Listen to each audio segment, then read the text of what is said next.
Did you know that the U.S. spends more federal money on childcare subsidies for the richest 20% of American children as it does on the poorest 20%? We were surprised too. Hold on. Oh yeah. When we first started this project, we were curious about how social spending on early childhood works in the United States. Particularly, we wanted to know what it's spent on and whom it's spent on.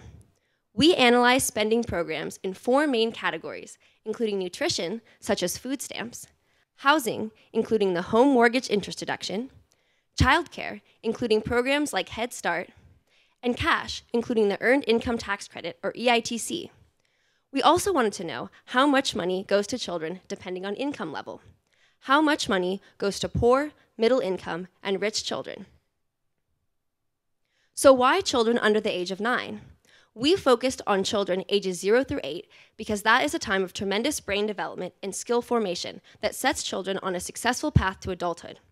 Also, research has shown that social spending on early childhood actually pays for itself in better long-run outcomes.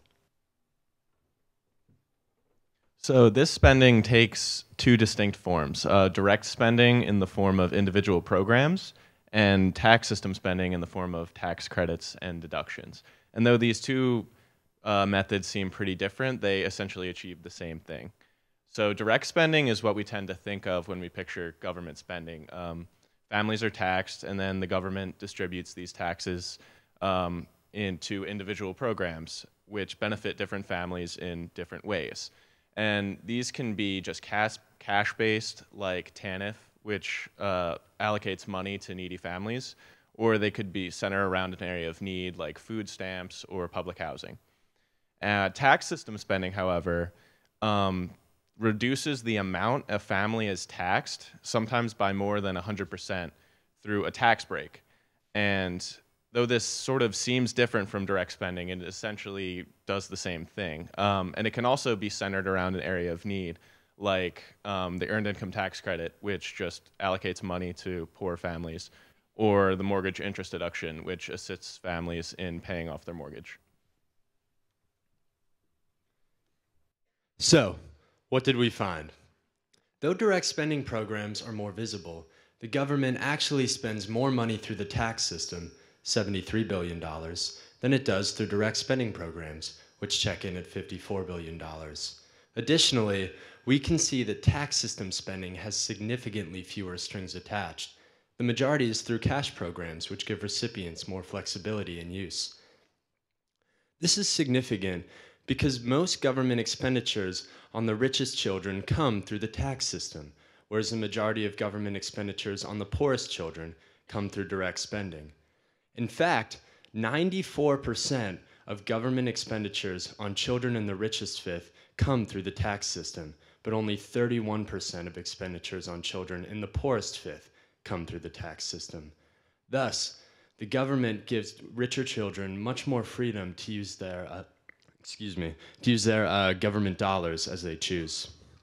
Here, we have a chart detailing per-child government expenditures, broken down by spending category and income level.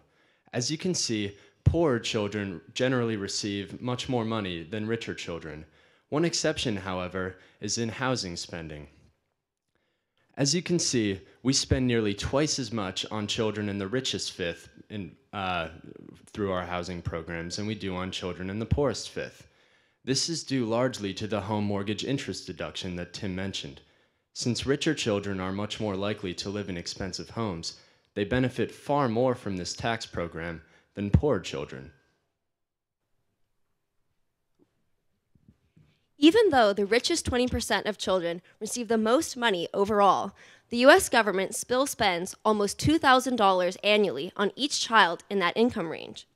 At the same time, only 25% of kids eligible for federal housing assistance receive it, and there are lengthy waiting lists for Head Start and childcare subsidies as well. These programs primarily benefit the poorest children. If we reallocated the money spent on the richest 20% of children toward programs that benefit the poorest, we could fully fund Head Start, childcare subsidies, and housing subsidies.